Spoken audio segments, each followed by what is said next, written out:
ইয়া আবাতি ফাআল মা তুমার, ও বাবা আল্লাহ যা অর্ডার করেছে আপনি তাড়াতাড়ি সেই কাজ করে। সাতাজিদুনি ইনশাআল্লাহ, সাতাজিদুনি ইনশাআল্লাহু মিনাস সাবিরিন। ও বাবা জলদি করেন, আপনি আমাকে ধৈর্যশীলদের মধ্যে পাবেন। ইসমাইল ওই আল্লাহর গোলাম, ইব্রাহিম আল্লাহর গোলাম। তবে বাবা আমাকে যখন আপনি জবাই করবেন, তাফসীরের রুহুল মানিতে বলা হয় ইসমাইল, ছোট ইসমাইল কয় বাবা আমার হাত পা গুলো বেঁধে নেন, বাবা আমাকে উপর করে নেন, আমার চেহারার দিকে তাকাই আমার জবাই করতে নাও মন চাইতে পারে। তবে আপনি যদি আর একটু আগে বলতেন আমি আমার মাকে বিদায় দিয়ে আসতাম। আমার মা আমাকে নিয়ে কত কষ্ট করেছে বাবা, এক ফোঁটা পানির জন্য নাকি মা সাফায় মারওয়ায় দৌড়াইছে। আমাকে একটা সময় খানা দিতে পারে নাই, মা তার জিহ্বা আমার মুখে দিছে, আমি যেন মনে করি খানা আছে, জিহ্বার পানিটাও শুকিয়ে গেছিল বাবা। আজকে যদি একটু আগে বলতেন আমি বিদায় নিতাম, কিন্তু আপনি বলেন না। আমার রক্ত মাখা জামাগুলো মার একটু দেখাবে আর বলবে কিয়ামতের দিন জান্নাতে যাওয়ার সময় আমরা একসাথে হব। ইব্রাহিম আলাইহিস সালাম ছুরিটা নিয়ে যখন বিসমিল্লাহি আল্লাহু আকবার বলে ছুরি চালায়, আমার আল্লাহর কুদরতি অন্তরে জোশ মেরে যায়। আল্লাহ ডাক দিয়া কয় ছুরি খবরদার, একটা পশমও যেন কাটে না, একটা পশমও যেন কাটে না। আল্লাহু আকবার, জোরে বলেন আল্লাহু আকবার। একটা পশমও যেন কাটে না, আল্লাহর হুকুমে পশম কাটে না, আল্লাহর হুকুমে পশম কাটে না। ইব্রাহিম আলাইহিস সালাম চোখের বাঁধন খুলে ফেললো, আবার জবাই শুরু করলো, এরপরও কাটে না। আমার আল্লাহ ডাক দিয়ে কয় জিবরিল জলদি যাও, জলদি যাও, আমার ইসমাইল ইব্রাহিমকে ছাড়বে না, আমার ইসমাইল ইব্রাহিমকে ছাড়বে না, জলদি যাও, আমার ইসমাইল ইব্রাহিম ইসমাইলকে ছাড়বে না। জান্নাত থেকে দুম্বা নিয়ে যাও, জান্নাতে দুম্বা সুরের নিচে ঢুকা দাও। জান্নাতে দুম্বা সুরের নিচে ঢুকা দিল, দুম্বা চুর সাথে সাথে কুরবানি হয়ে গেল। আমার আল্লাহ সাথে সাথে ওহী নাজিল করলো, ও আমার খলিল ইব্রাহিম তোমার কুরবানি আমি আল্লাহ কবুল করে নিলাম। जिंदगी है अज़बराए बंदगी, जिंदगी बेबंदगी शर्मिंदगी, आयशो अशरत के लिए दुनिया नहीं, आयशो अशरत के लिए दुनिया नहीं, याद रख तू बंदा है मेहमान ही। ये चमन सफरा भी होगा, ये खबर बुलबुल को दो, ताकि अपनी जिंदगी को सोच कर कुर्बा करे। ঐতিহ্যবাহী জামিয়া ইমদাদিয়া মাদ্রাসা আলিপুরের উদ্যোগে আয়োজিত 3 দিন ব্যাপী তাফসীরুল কোরআন মাহফিলের অধ্যকার দ্বিতীয় দিনের বাদে শাম অধিবেশনে উপস্থিত অত্র মাহফিল ও মাদ্রাসার সম্মানিত সভাপতি, উপস্থিত কাবিলে সদর ইহতারাম হযরত উলামায়ে কেরাম, দূর দূরান্ত থেকে আগত আল্লাহ পাকের প্রিয় বান্দাগণ, আল্লাহ আমাদেরকে মজলিসে বসিয়েছেন, এটা একমাত্র আল্লাহর কৃপা, আল্লাহর দয়া, এজন্যই আমরা বসতে পেরেছি, ঠিক না? ওই প্রভুর দরবারে সকলে একবার শুকর আদায় করি আলহামদুলিল্লাহ। আমরা কি এই মাহফিল পেয়ে খুশি না বেজার? যদি খুশি হই আল্লাহর দরবারে একটু জোরে শুকর আদায় করি আলহামদুলিল্লাহ।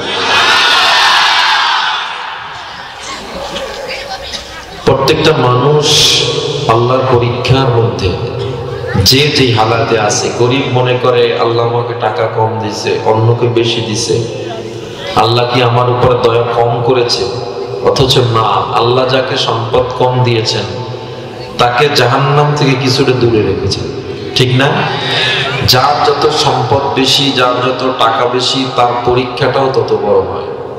এজন্য যারা গরিব, যারা দিনমজুর, কখনোই আফসোস করবেন না। আল্লাহ যা দিয়েছেন এটার উপরে সন্তুষ্ট থাকবেন। বাড়িয়ে দিবে কে? কার জন্য আমরা সব করতেছি? আমরা নামাজ পড়ি কার জন্য? আমরা সবকিছুর মূল ভরসার প্রতি কাকে বানিয়েছি? আল্লাহ বলে একটা জোরে ডাক দেন তো, আল্লাহ। আর জোরে ডাক দেন আল্লাহ। হয় না, অন্তর খুলে চোখ দুইটা বন্ধ করে মোহাব্বতে একটু ডাক দেন আল্লাহ। আরো মোহাব্বতে ডাক দেন আল্লাহ। আরো জোরে ডাক দেন আল্লাহ। আর একটু মায়া করে ডাক দেন আল্লাহ। বান্দারে আমার মাওলা বলে, বান্দা আমি আল্লাহ তোরে মায়া করে বানাইছি, আমি ইবাদতের জন্য বানাইছি। তার মানে এই না যে তুই ইবাদত করবি, খানার প্রয়োজন নাই, টাকার প্রয়োজন নাই। আমি তোরে বানাইছি এই জন্য তোর ব্যবসা বাণিজ্যের প্রয়োজন নাই, জঙ্গলায় গিয়া তোর জীবন কাটা দে। আমি আল্লাহ এগুলো বলি নাই, আমি বলেছি বান্দা মা খালাকাতুল জিন্না ওয়াল ইনসা ইল্লা লিয়াবুদুন, মা খালাকাতুল জিন্না ওয়াল ইনসি বিখাজা ইবাদাত মিসলে মাকসুদ আয-যাহা। আমার নামাজ, আমার রোজা, আমার হজ, যাকাত, আমার বেঁচে থাকা, মরে যাওয়া সব হবে কার জন্য? আরো আসতে গণ। আল্লাহ বলতে কষ্ট হয় নাকি?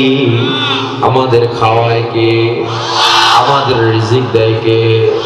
ইজ্জত দেওয়ার মালিক কে? বেইজ্জতি করার মালিক কে?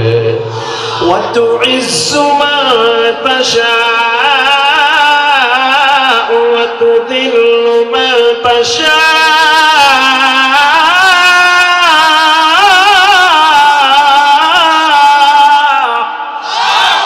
ইজ্জত দেয় কে? বেইজ্জতি করে কে? আল্লাহ কয়, হে গোলাম অহংকার করবি না, ক্ষমতা চিরদিন থাকে না, ইজ্জতের মালিক আমি আল্লাহ, বেইজ্জতি করার মালিক আমি আল্লাহ। এই বাংলাদেশে দেখছেন আপনারা, দূরে যাওয়া লাগবে না। দূর থেকে যদি স্মরণ করেন, ফেরাউন দুনিয়ায় থাকতে পারে নাই, হামান থাকতে পারে নাই, কারুন থাকতে পারে নাই, নমরুদ থাকতে পারে নাই। নমরুদ আল্লাহর সাথে নাফরমানি করেছে, আল্লাহ নমরুদকে একটা ঠ্যাং ভাঙা মশা দিয়ে শেষ করে দিয়েছে। ওরে বান্দা, ফেরাউন আল্লাহর সাথে নাফরমানি করেছে, আনা রাব্বুকুমুল আ'লা বলেছে। আল্লাহ তাআলা ফেরাউনকে লোহিত সাগরে চুবায়া ডুবায়া মারছে। হামান কারুনকে আমার আল্লাহ ছাড়ে নাই, সম্পদের বাহাদুরি দেখাইছে হামান। 70টা উট হামান কারুনের ইতিহাস পড়লে পাওয়া যায়, কারুনের সম্পদ তো ছিল 70টা উট, যার গুদামের চাবি টানতো। কিসের গুদাম? কয় স্বর্ণের গুদাম। কিন্তু আল্লাহর সাথে নাফরমানি করার কারণে আল্লাহ মাটির মধ্যে ঢুকায়া দিছে। আমার আল্লাহ একটা উদাহরণ সৃষ্টি করেছি, দেখ দেখ, ফেরাউনের ঘরে আমি আসিয়াকে পাঠাইলাম। আরে আমি ফেরাউনকে জাহান্নামী বানাইলাম, আসিয়াকে আমি আল্লাহ কবুল করে জান্নাতি বানায়া দিলাম। ফেরাউনের দাসী মুসাতাজার নাম। একদিন ফেরাউনের দাসী ফেরাউনের মেয়ের মাথার চুল আশ্রয় দিতেছিল, চুল আশ্রয় দিতেছিল। হঠাৎ করে ওই দাসীর হাত থেকে চিরুনিটা পড়ে জমিনে পড়ে গেল। দাসীটা ইন্না লিল্লাহ বলে চিরুনিটা হাতে উঠাইল। ফেরাউনের মেয়ে ডাক দিয়া কয়, ও দাসী আমার, তুমি কেন চিরুনিটা নিচ থেকে উঠানোর সময় কার নাম নিয়েছো? আল্লাহ দাবারকে ইন্না লিল্লাহ কেন পড়ছো? ইন্না লিল্লাহ পড়ছো আল্লাহটাকে। ফেরাউনের মেয়েটা বলে, তুমি কি জানো না আল্লাহকে?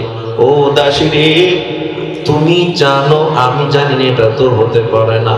তুমি কি জানো না আমার বাবা ফেরাউন সব থেকে বড় আল্লাহ, জোরে কোন নাউজুবিল্লাহ। এ দাসী তুমি কি জানো না এই জমিনে আমার বাবার যে ক্ষমতাধর কেউ নাই। ফেরাউনের দাসী ডাক দিয়া কয়, ও ফেরাউন কন্যা শোনো,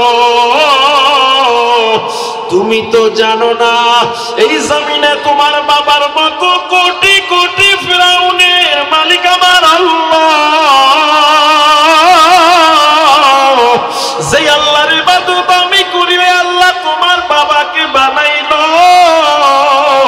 শুধু তোমার বাবারে বানাইছে না, না, আমি এমন আল্লাহর ইবাদত করি যিনি আসমান বানাইছে, যিনি জমিন বানাইছে। এমন এক আল্লাহর ইবাদত করি যার কথায় সূর্য অস্তিত্ব যায়, সূর্য উদিত হয়। এমন এক আল্লাহর ইবাদত করি যিনি নবমণ্ডল, ভূমণ্ডল, আদম, হাওয়া, গন্ধম, পৃথিবী, জান্নাত, জাহান্নাম বানাইছে। কথাটা শুনে ফেরাউন কন্যার মনটা খারাপ, দৌড়ে বাবার কাছে গেছে। ও বাবা তুমি কি জানো না? কি জানি না, তোমার ঘরে এমন এক ব্যক্তি আছে যে তোমারে খোদা বলে মানে না। ফেরাউন কয়, কত বড় দুঃসাহস, কার এত বড় সাহস আমার ঘরে বসে আমারে খোদা বলে মানে না? কয়, তোমার দাসী, তোমার খাওয়া গোলাম, তোমার গোলাম কার যেন ইবাদত করে। দাসীকে ফেরাউন ডাকলো, দাসী রে কার ইবাদত করো? আল্লাহকে। তুই নিয়ে আবার মুসার আল্লাহরে মেনে নিয়েছো? কয়, হ্যাঁ আমি মুসার আল্লাহর উপর ঈমান আনছি। ফেরাউন কয়, তোর তো সাহস কম না, কত বড় সাহস তুই আমার সামনে, ফেরাউনের সামনে তুই মুসার আল্লাহর নাম নিয়েছো। তুই কি জানো না এর পরিণতি কি হতে পারে? দাসী ডাক দিয়া কয়, ও ফেরাউন, আমি জানি আমার পরিণতি মৃত্যু হবে, একটু ভয়ঙ্কর ভাবে মৃত্যু হবে। তবে আমি আমার আল্লাহকে একমাত্র মুনিব বানায় নিছি, ওই মালিকের গোলাম আমি হয়ে গেছি। আমার মৃত্যু হোক আর যাই হোক, ওই মালিকের গোলামি আমি ছাড়তে পারবো না। আল্লাহু আকবার, ওই মালিকের গোলামি আমি ছাড়তে পারবো না। কথাটা শুই না ফেরাউন কয়, জলদি শাস্তির ব্যবস্থা করো, ওরে এমন শাস্তি দিব সবাই যেন স্মরণ রাখে। ফেরাউনের সাথে দুশমনির পরিণাম কি হয় সবাই স্মরণ রাখবে। তাফসীর ইবনে কাসীরে বর্ণনা করা হয়, দাসীকে বার ফেরাউন কেমনে শাস্তি দিল? কয়, গরম তৈল জ্বালাইলো, ফুটাইলো আগুনের ভিতরে, টকবক টকবক করে তৈল ফুটতেছে। ফেরাউন ডাক দিয়ে কয়, রে দাসী তুই কি জানো এই তৈলের মধ্যে আমি কারে ফালাবো? আমি জানি আমারে ফালাইবে। তুই কি জানো এই তৈলের মধ্যে পড়লে তোর হাড্ডিটা পর্যন্ত নিশ্চিহ্ন হয়ে যাবে? দাসী কয়, আমি ভালো করে জানি, তবে ওই তৈলে পরে মরার মধ্যে সে মজা। ও ফেরাউন, আমি অপেক্ষায় কখন আমাকে তৈলে ফেলাবা, কারণ আমি তো তৈল দেখি না, আমি তাকায়া দেখি এটা জান্নাতের বাগান, এটা জান্নাতের বাগান, এটা তৈল না। ফেরাউন এবার চিন্তা করে, এই মানুষকে তো আমরা, এই মানুষটারে তো আমরা পারবো না বস করতে, কি করা যায়? এবার তার থেকে খবর নিয়ে দেখতে হবে এই মেয়েটা আল্লাহর পরিচয় কেমনে পাইলো, কেমনে আমার থেকে দূরে সরে গেল আমার গোলাম হইয়া।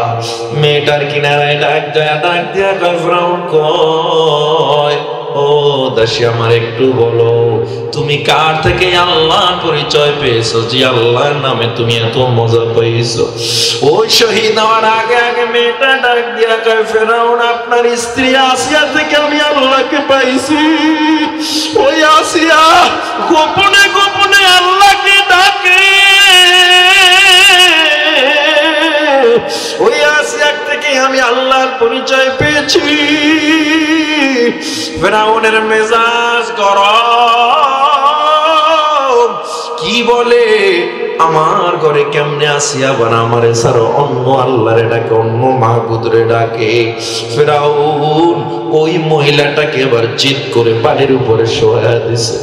গরম বালির উপরে শোয়াইয়া কোন বর্ণায় মহিলার 6টা বাচ্চা ছিল, কোন বর্ণায় 4টা বাচ্চা ছিল।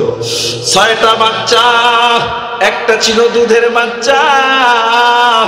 দুধের বাচ্চাটা যখন ফেরাউন মহিলাটাকে শোয়াইয়া ওই গরম তৈল পাশে আনছে, একটু পরেই তৈলের মধ্যে দিয়ে দিবে।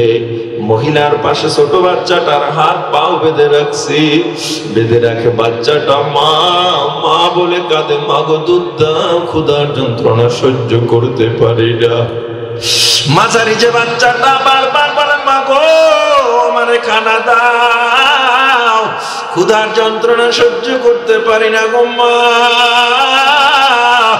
ফেরাউন কয়, দেখ দেখ তোর মা মা বলে তোর বাচ্চা তোরে ডাকে, তোরে যদি এখন জবাই করি বাচ্চা কোনো ইয়াতীম হয়ে যাবে। তুই কি এখনো বলবি না? তুই কি এখনো ছাড়বি না? তোর মালিকের পরিচয় বাদ দিয়ে আমারে কি তুই মানবি না? ফেরাউনের দাসী ডাকিয়া কয়, রে ফেরাউন, যেই আল্লাহ আমার সন্তান দিছে, আল্লাহ আমার সন্তানকে দেখবে। আমার টেনশন নাই, আমি আল্লাহর জন্য আমার জীবন উৎসর্গ করে দিলাম। এখন আমার জীবন থাক আর যাক, আমি আমার পথ থেকে ফিরে আসবো না। বাচ্চাটার পাতগুলো খুলে দিছে। ছোট দুধের বাচ্চাটা হামাগুড়ি খেতে খেতে মায়ের বুকের উপরে চলে গেছে, গিয়া নিজের দুধ খাইতেছে, মায়ের স্তন থেকে দুধ পান করতেছে। ফেরাউন নিজে গিয়া ওই মায়ের স্তনে দুধ পান করা অবস্থায় বাচ্চাটার গলায় ছুরি চালা দেয় আর ডাক দিয়া কয়, তোর বাকি 6টা বাচ্চাকে তোর সামনে এভাবে হত্যা করব, এখনো সময় আছে, তাড়াতাড়ি কালেমাটা ফেরত নে। কয়, না না, আমার 6টা বাচ্চারে তুমি আমার বুকে জবাই দিয়ে দাও, আমি আমার মালিকরে বলতে পারবো না। ও যুবক, ও গোলাম, ও মুরব্বি বাবা গো, একটু কি চিন্তা করে দেখছো? আর একটা দাসী ঠিক মতো তো খানাও পাইতো না, গরিব, তার ইমানের পাওয়ার কত ভয়ঙ্কর। দাসীর এমন অবস্থা দেখিয়া ফেরাউন আর দেরি করে নাই, দাসীকে এবার গরম তৈলের মধ্যে জ্বালায়া দিছে। হাড্ডিগুলো খড়কুটার মতো ভাসতে ভাসতে, খড়কুটা নাড়াকুটার মতো ভাসতেছে। আসিয়াকে ডাক দাও, আসিয়াকে তাড়াতাড়ি ডাক দাও। উজির দৌড়ে গিয়া বলে, আসিয়া তোমাকে ডাকে, ফেরাউন তোমার সাথে কথা বলবে। আসিয়া দৌড়ে আসছে, আইসা দেখি মুসাদা, আহারে ওই দাসীটা জীবনটা শেষ, খড়কুটার মতো হাড্ডি ভাসতেছে। আসিয়া দাঁড়ায় রয়েছে। ফেরাউনকে, আসিয়া তুমি কি আমারে আনা রব্বুকুমুল আলা, আমি সবচেয়ে বড় খোদা, এটা তুমি আমারে মানো না? কয়, না মানি না। আল্লাহু আকবার বলেন, আল্লাহু আকবার। তুমি মানো না, এটা আমার এতদিন কেন বলো না? আমি বললে তো এই দাসীটা আমার থেকে আর কোরআন শিখার সুযোগ পাইতো না। এই দাসীটা আমার থেকে কোরআন না, দাসীটা আমার থেকে ইসলাম শেখার সুযোগ পাইতো না, আমি তারে শিখাইছি। উজির কানে কানে কয়, আসিয়াকে যদি আপনি বাঁচায় রাখেন, এই আসিয়া একটা সময় গোটা মিশরের মধ্যে কোরআনের দাওয়াত, গোটা মিশরের মধ্যে ইসলামের দাওয়াত পৌঁছে দিবে, আসিয়াকে রাখা যাবে না। ফেরাউন ডাক দিয়া কয়, আসিয়া আমার সামনে আস, সামনে আস, তোমাকে আমি সুযোগ দিচ্ছি। তুমি যদি এই মুহূর্তে ভরা মজলিসের মধ্যে বলতে পারো, টোটাল মজলিসে, যে তুমি ফেরাউনকে সবচেয়ে বড় খোদা মানো, আল্লাহকে মানো না, তোমাকে বেকসুর খালাস দিয়ে দিব। কথা শেষ। আসিয়া ফেরাউনের দিকে তাকায়, কয়, না না, আপনি আমাকে মারেন আর যা করেন, আপনি আমাকে শহীদ করতে পারেন, তবুও আমি আপনাকে খোদা বলে মানব না, কারণ আমার খোদা হিসাবে আমি একজনকে মেনে নিয়েছি, তিনি হলেন মুসা আর যে আল্লাহ। জোরে কোন সুবহানাল্লাহ। ফেরাউন ডাক দিয়া কয়, আসিয়া তুমি কি দাসীর পরিণাম দেখো না? দাসীর পরিণাম যেমন হয়েছে তোমার পরিণামও তেমন হবে। আসিয়া কয়, কোনো টেনশন নাই, টেনশন নাই, আসিয়ারে বেঁধে ফেলো, শুলের ব্যবস্থা করো। শুল চড়াইছে, শুল বানাইয়া আসিয়াকে শুলের উপরে বসায়া ফেরাউন ডাক দিয়া কয়, ও আসিয়া, তুমি যদি এই মুহূর্তেও তোমার কালেমা ফেরত দাও, আমি তোমাকে ক্ষমা করব। আসিয়া তুমি আমার একটা বার বলো। আসিয়া আসিয়া কয়, ফেরাউন, আমি আপনার আজীবন স্ত্রী ছিলাম, কখনো কথা দিয়ে অসম্মান করি না, ধমক দিয়ে অসম্মান করি না, আপনার সাথে বেয়াদবি করি না, তবে আজকে আপনি আমারে ক্ষমা করবেন, আমি আপনারে মানতে পারবো না, কারণ আমার অন্তরে আমি জিকিরের মজা পেয়েছি, আমার অন্তরে আমি আল্লাহর স্বাদ পেয়েছি, আমি আমার এই অন্তরের মজা আমার অন্তর থেকে বের করতে পারবো না। ফেরাউন এবার শুলে চড়াইয়া বলে, ও ওজির রে, প্রজাদেরকে হুকুম দাও, আসিয়ার গায়ের কাঁচা চামড়া গুলো টেনে টেনে যেন ছিঁড়ে তারে পুরো উলঙ্গ করে ফেলে। আসিয়াকে গোটা ময়দানের সামনে উলঙ্গ করে ফেলা হলো। আসিয়াকে যখন উলঙ্গ করছে, আসিয়া চোখের পানি ছেড়ে কান্দে। ফেরাউন ডাক দিয়া, আসিয়া এখনো সময় আছে, এখনো সময় আছে, তুমি যদি এখনো মুসা আল্লাহকে অস্বীকার করো, তোমারে আর ওই আগুনের মধ্যে ফেলাবো না, শুলে জড়াবো না। আসিয়া কয়, আমি এই জন্য কাঁদি না, আমি কাঁদি এই দাসীর সাথে একসাথে আমরা আল্লাহরে ডাকতাম, আমি আর আমি দাসী মিলে দুইজনে একসাথে বসে নামাজ আদায় করতাম, আমরা একসাথে মালিককে ডাকতাম। আজকে আর দাসী আমাকে ফালায় সবার আগে জান্নাতে চলে গেল,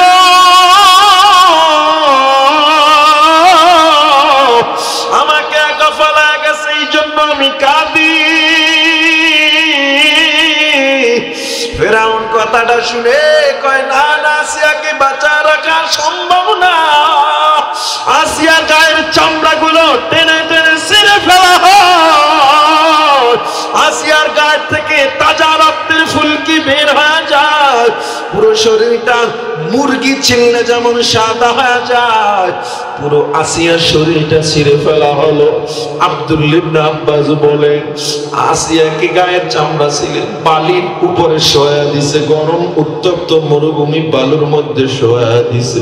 ফেরাউন কানে কানে গিয়া কয়, তোর আল্লাহরে বল এখন তোরে বাঁচাতে।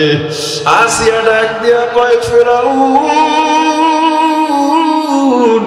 আমার আল্লাহকে আমি বলবো না, কারণ আমি আল্লাহকে যদি বলি বাঁচাও, আল্লাহর মুলাকাত আমি পাবো না। আল্লাহু আকবার, জোরে বলেন আল্লাহু আকবার। আর ঈমান, তাদের ঈমান তোমার আমার ঈমান এক না, তাদের ঈমানের সাথে তোমার আমার ঈমানের তুলনা হয় না। আরে নমরুদ যখন ইব্রাহিমকে আগুনে ফালাইছিল, নমরুদকে ইব্রাহিমকে আগুনে ফালানোর সময় জিবরিল আমিন ইব্রাহিমের কাছে গিয়া কয়, ও ইব্রাহিম, তোমার কোনো সাহায্য লাগবে কিনা, আল্লাহ আমারে পাঠাইছে।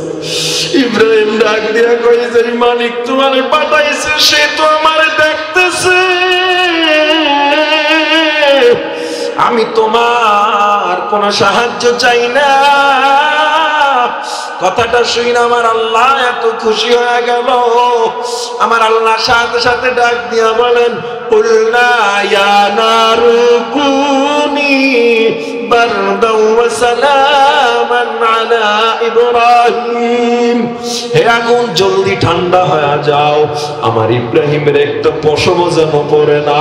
আমার আল্লাহর হুকুমের সাথে সাথে গোটা আগুনটা ফুলের বাগান হয়ে গেল। জিকির করছে ইব্রাহিম নবী,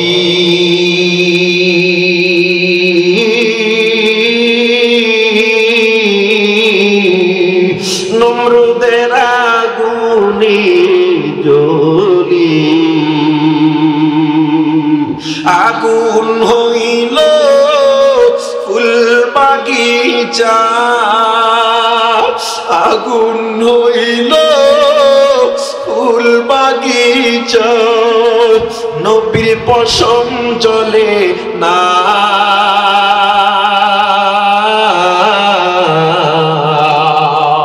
হামেশা জিকির করো মুমিন, গাফেল থাইকো না।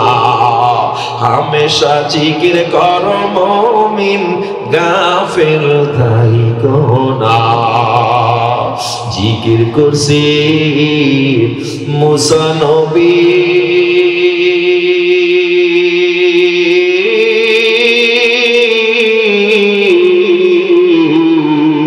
তুর পাহাড়ে গেলেন চলি, পাহাড় পুরে ছাই হইল, পাহাড় পুরে ছাই হইল, নবী মুছা চলে না।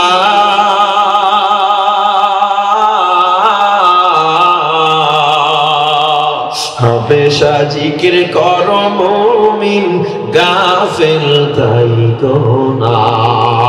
হামেশা জিকির করো মুমিন, গাফেল থাইকো না। জিকির করছে ইউনুস নবী,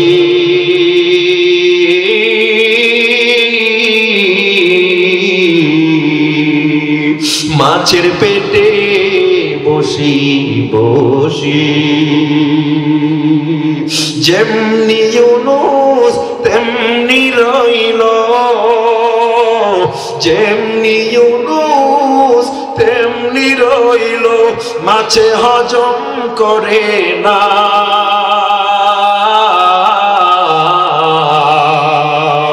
হামেশা জিকির করো মুমিন, গাফেল থাইকো না।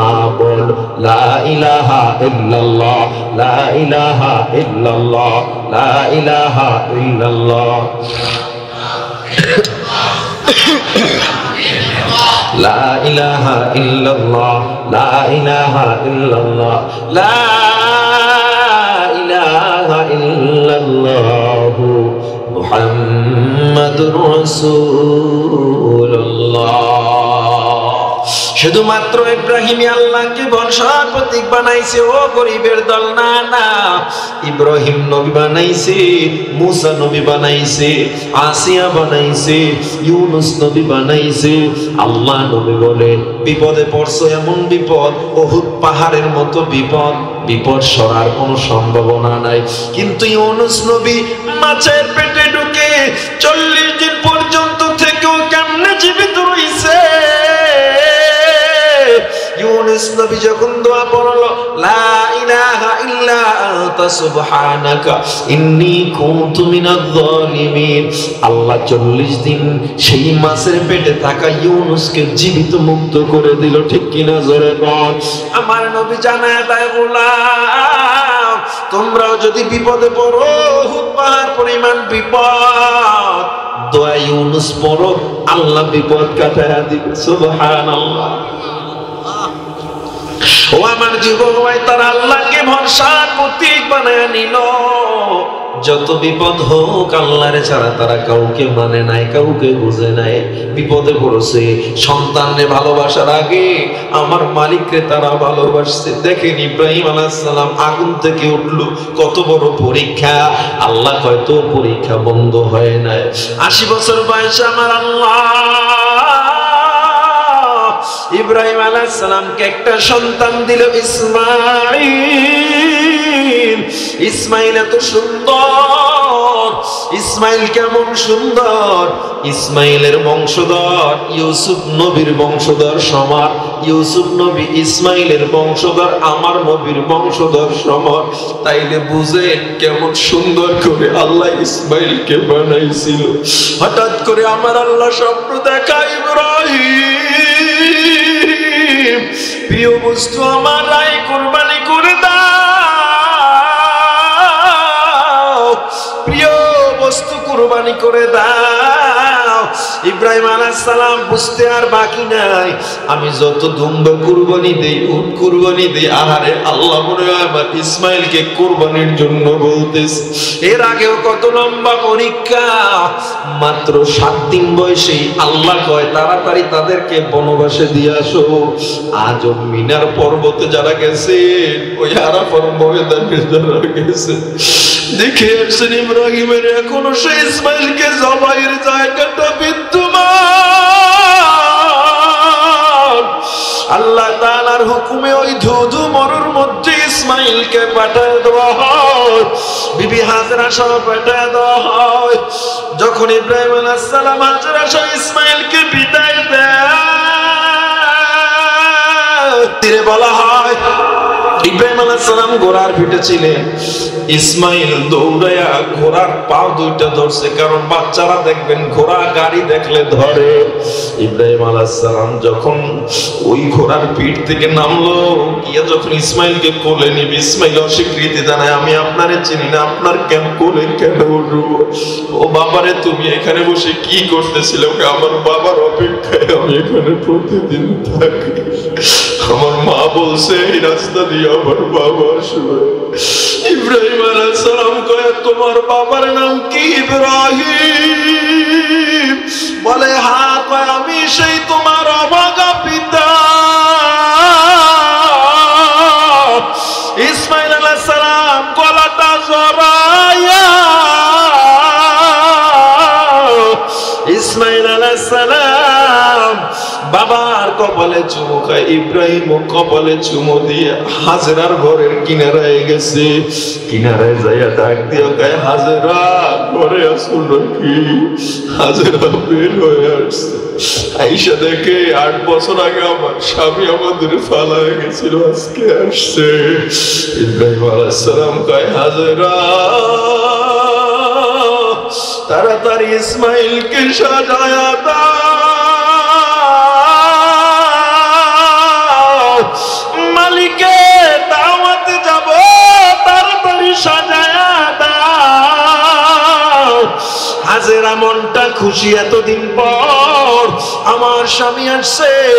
হাজেরা এত খুশি, আহারে আমার স্বামী আসছে, আজকে আমার সন্তান নিয়ে বেড়াতে যাবে মালিকের দাওয়াতে। আতর গোলাপ সুরমা খুশবু লাগায়া, আতর গোলাপ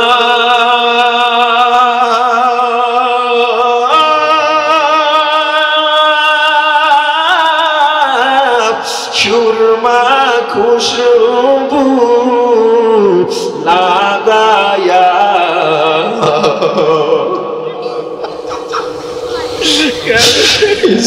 ইসমাঈলকে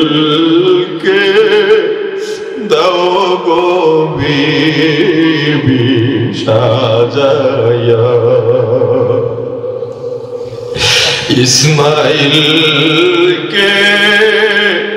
দাও গো বিবি সাজায়া। ঘোড়ার পিঠে করে যখন রওনা দিছে, শয়তান ইসমাঈলের কানে কানে জঙ্গলার মধ্যে বইয়া কয়, এ ইসমাঈল কই যাও? জানো তোর বাবা তোরে জবাই দিবে, এই জন্য নিতেছে। ছোট্ট ইসমাঈল বাবার কোন আঙ্গুলটা ধরা, আস্তে আস্তে নাড়তেছে আর কয়, বাবা রে ওই লোকটা কি বলে, তুমি নাকি আমারে জবাই দিবা? ইব্রাহিম কও শয়তান পাথর মারো, ওয়াসওয়াসা দিতেছে। ছোট্ট কচি আঙ্গুল দিয়া যখন পাথরটা মারলো, আমার আল্লাহর এই পাথর মারাটা এত পছন্দ হয়ে গেল, আমার আল্লাহ ডাক দিয়া কয়, ও দুনিয়ার হাজী সাহেব শুনে না,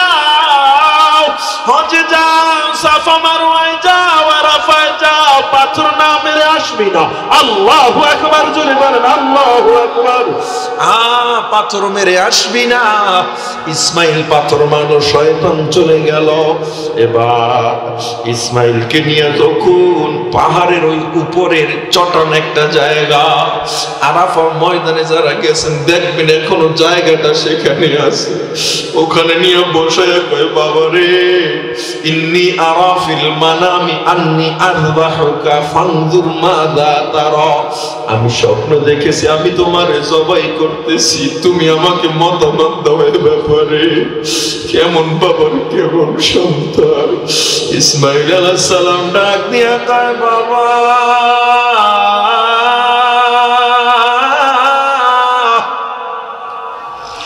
ইয়া আবাতি ফাআল মা তুমার। ও বাবা, আল্লাহ যা অর্ডার করেছে আপনি তাড়াতাড়ি সেই কাজ করে। সাতাজিদুনি ইনশাআল্লাহ, সাতাজিদুনি ইনশাআল্লাহু মিনাস সাবিরিন। ও বাবা জলদি করেন, আপনি আমাকে ধৈর্যশীলদের মধ্যে পাবেন। ইসমাইল ওই আল্লাহর গোলাম, ইব্রাহিম আল্লাহর গোলাম। তবে বাবা আমাকে যখন আপনি জবাই করবেন, তাফসীরের রুহুল মানিতে বলা হয়, ইসমাইল ছোট ইসমাইল কয়, বাবা আমার হাত পা গুলো বেঁধে নেন, বাবা আমাকে উপর করে নেন, আমার চেহারার দিকে তাকায় আবার জবাই করতে নাও মন চাইতে পারে। তবে আপনি যদি আর একটু আগে বলতেন আমি আমার মাকে বিদায় দিয়ে আসতাম। আমার মা আমাকে নিয়ে কত কষ্ট করেছে বাবা, এক ফোঁটা পানির জন্য নাকি মা সাফায় মারওয়ায় দৌড়াইছে। আমাকে একটা সময় খানা দিতে পারে নাই, মা তার জিহ্বা আমার মুখে দিছে, আমি যেন মনে করি খানা আছে, জিহ্বার পানিটাও শুকিয়ে গেছিল বাবা।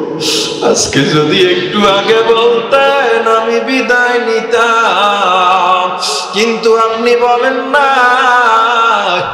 আমার রক্ত মাখা জামাগুলো মার একটু দেখাবে আর বলবে কিয়ামতের দিন জান্নাতে যাওয়ার সময় আমরা একসাথে হব।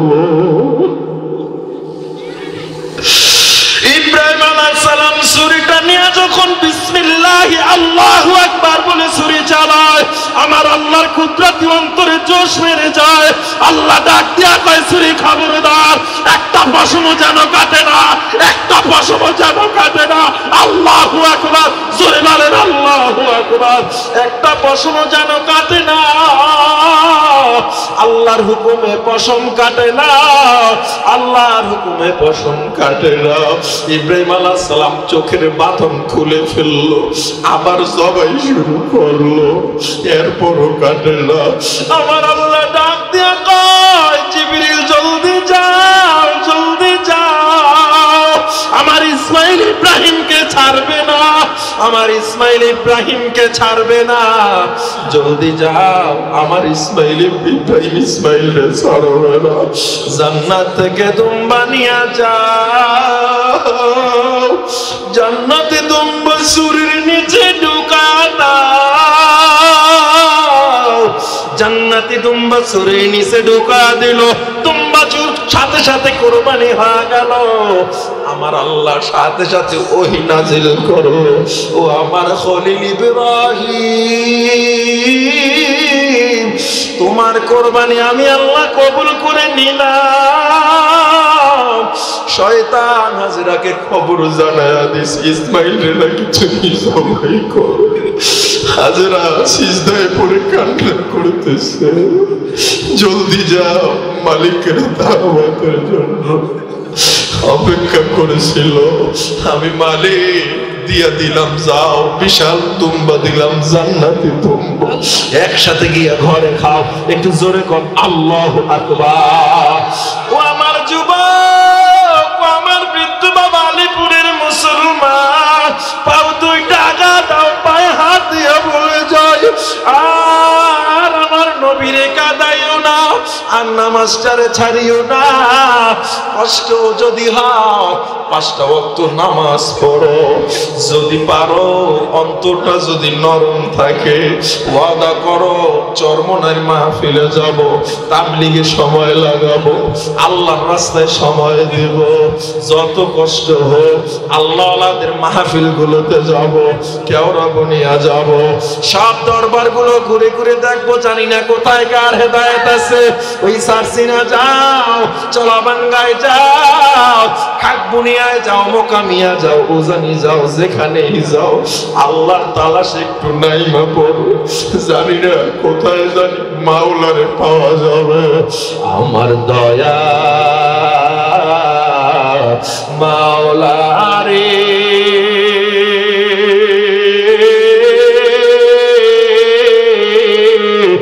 আমার দয়ার মাবুদ রে, কোথায় গেলে পাইব তোমার ঠিকানা,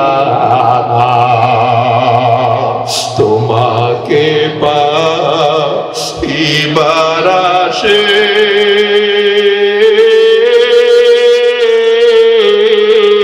ঘুরি আমি দেশ বিদেশে।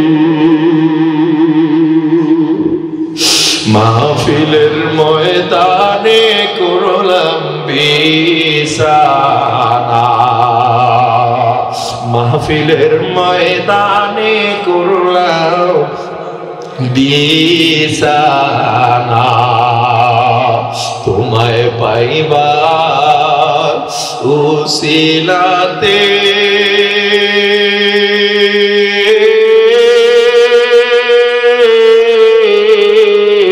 হাত দিলাম আমি পীরের হাতে, পার পাবো কি জানতে মনের বাসনা, পার পাবো কি জানতে মনের বাসনা। এ বান্দারা, আমার পরে কেওড়া বুনিয়ার মরহুম পীর সাহেব হুজুর রহমাতুল্লাহ আলাইহি মাওলানা আব্দুর রশিদ জীবনটারে খোয়া দিল, যার উসিলায় আমরা কত কত দিনের বাহিরে ছিল আমাদের ফ্যামিলি শৈলাকার বহুমত। তার অন্যতম বড় সিনিয়র খলিফা মাওলানা আব্দুল মান্নান আমার পরে বয়ান করবে, তার সাথে একটু যদি পারেন ওয়াদা করবেন আর গুনাহ করবেন না। তার বয়ান থেকে আমি এখনো মরহুম পীর সাহেবের ঘ্রাণ পাই। আমি তার ছেলে মাওলানা অলিউল্লাহ পীর সাহেব কেওড়া বুনিয়ার বয়ান থেকে মরহুম হুজুরের ঘ্রাণ পাই। এরে বান্দা, আমি কসম দিয়া বললাম, আজকে আলিপুরের ময়দানে কসম দিয়া বলি, আল্লাহর কসম, আল্লাহর কসম, আল্লাহর কসম, আমি বরগুনা মাদ্রাসায় পড়ার সময় ওই যে মরহুম পীর সাহেব হুজুরের বয়ানের তাসির এত পরিমাণে পেয়েছি, তার বয়ানের আকর্ষণ আমাকে আজও কাঁদায়। সে বয়ান করলে মানুষগুলো মনে হয় যেন খই ফুটতেছে, এমন ভাবে চিল্লা পাল্লা করতো। এখানের 3 ভাগের 2 ভাগ মানুষ তার বয়ান শুনছে। আজকের আল্লাহর ওলি নাই, তার রেখে যাওয়া খলিফারা আমাদের মাঝে আছে, তার রেখে যাওয়া তাদের দোয়ায় আমরা বড় হইছি, আমরা আছি। আপনারা যদি দোয়া করেন, তাদের যদি পদাঙ্ক অনুসরণ করে নবীকে মানেন, আল্লাহরে মানেন, আমি কসম দিয়ে বলতে পারি, আমরা যদি নামাজ পড়তে পারি, তাদের দিক নির্দেশনা পেয়ে তাদের মাধ্যমে যদি দ্বীনের দাওয়াত পেতে পারি, আমার বাপ চাচা দাদা মামারা ইসলাম চিনতো না, জানতো না, এই আল্লাহর ওলির উসিলায় ইসলাম চিনছে, জানছে, শিখছে। মরহুম চরমনায় সৈয়দ ফজলুল করিম রহমাতুল্লাহ আলাইহি ওই নুরানি তাওয়াজ্জুহ বরগুনায় কেওড়া বুনিয়ায় দিয়েছে। আবার মরহুম ফজলুল করিম রহমাতুল্লাহ আলাইহি রুহানি তাওয়াজ্জুহ উজানি থেকে আসছে, উজানিতে আবার রশিদ আহমদ গঙ্গোই রহমাতুল্লাহ আলাইহি তাওয়াজ্জুহ আসছে। এদিকে আবার হাজী এমদাদুল্লাহ মুহাজিরে মক্কির তাওয়াজ্জুহ, মদিনা থেকে দাওয়াত চলতে চলতে এই পর্যন্ত আসছে। তাদের সিলসিলায় আমরা দিন পেয়েছি, ইসলাম পেয়েছি। আপনারা তাদের সাথে হাত মিলান। আমরা তো গুনাহগার, আমাদের কথা না মানেন আফসোস নাই, আমরা ছোট মানুষ। তবে তাদের রেখে যাওয়া বড় বড় খলিফারা আছে, আল্লাহ ওয়ালারা আছে। আমাদের কথা যদি ভালো না লাগে, ওই আল্লাহ ওয়ালাদের কথাও মেনে অন্তত নামাজটারে ছাড়বা না, অন্তত আর রোজাটারে ছাড়বা না, দাড়িতে আঘাত লাগাবা না, আর সুদ ঘুষ খাবা না। কষ্ট হলেও দান করবা, মাদ্রাসা মসজিদে দান করবা, কারণ দান করলে আল্লাহ গুনাহ কমায়া দেয়, ইবাদতের বরকত বাড়ায়। শুধু তাই নয়, আল্লাহ অনেক অনেক সম্মান বাড়ায়া দেয়। সব সময় মাদ্রাসা মসজিদের দিকেও খেয়াল রাখবেন। আজকে কে কেউ আদা করতে পারে না, আর গুনাহ করব না, আর নামাজ ছাড়বো না, আর অন্যায় করব না। দেখি আমার কয়েকটা যুবক ভাই একটু দাঁড়ায় যাও, নতুন করে আর গুনাহ করবা না। দেখি আমার যুবক ভাইরা দাঁড়ায় যাও, কারা কারা ওয়াদা করতে পারো? নারায়ে তাকবীর।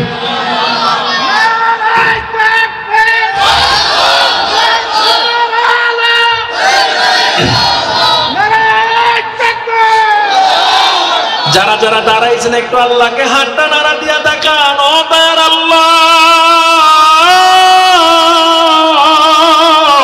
জামিয়া ইমদাদিয়া কুয়াকাটা মাদ্রাসা আলিপুরের ময়দানে তাকা দেখো।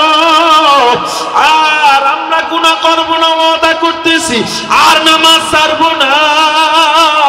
আল্লাহ একটু তাকা দেখো, তোমার গোলামগুলো দাঁড়ায় ওয়াদা করতেছে, আর নামাজ ছাড়বে না, আর রোজা ছাড়বে না, আর সুদ খাবে না, আর ঘুষ খাবে না।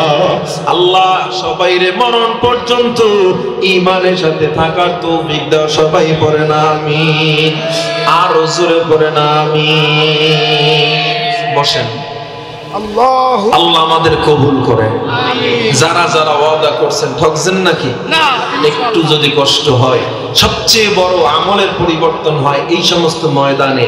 এজন্য চরমনাই বলেন, উজানি বলেন, অন্যান্য সব দরবারগুলোতে একটু ঘুরবেন। অনেকে পছন্দ করেন না, তবে কাছে গিয়ে একটু ঘুরবেন, তাবলীগে সময় লাগাবেন, আল্লাহর রাস্তায় সময় লাগাবেন। আমি আপনাদেরকে চ্যালেঞ্জ করে বলতে পারি, কসম করে বলতে পারি, ইনশাআল্লাহ পরিবর্তন যদি না হয়, তখন আইসা বললেন তোমার কথা অনুযায়ী একটু ঘুরছিলাম, আল্লাহ ওয়ালাদের কাছে গেছিলাম, পরিবর্তন হয় নাই, তখন বলবেন আর একটা আমল দিয়া যায়, 40 দিন তাহাজ্জুদ অন্তত 2 রাকাত করে পড়বেন। কয়দিন? 40 দিন পড়ার পরের দিন আপনি বেকারার হয়ে যাবেন, পাগলের মতো হয়ে যাবেন। আহারে আমি ধোকার মধ্যে ছিলাম, আহারে আমার তো মৃত্যুই সামনে। আপনি পাগলের মতো হয়ে যাবেন, আপনার সব সামনে মনে হবে শুধু মৃত্যু, দুনিয়া কিছু না, দুনিয়ার প্রতি লোভ কমে যাবে। আজকে এই আমলটা শুধু করেন, 40 দিন তাহাজ্জুদ পড়বেন ধারাবাহিক। কতদিন? 40 দিন। আল্লাহ তাআলা আমাদের কবুল করেন। জোরে বলবেন না আমি?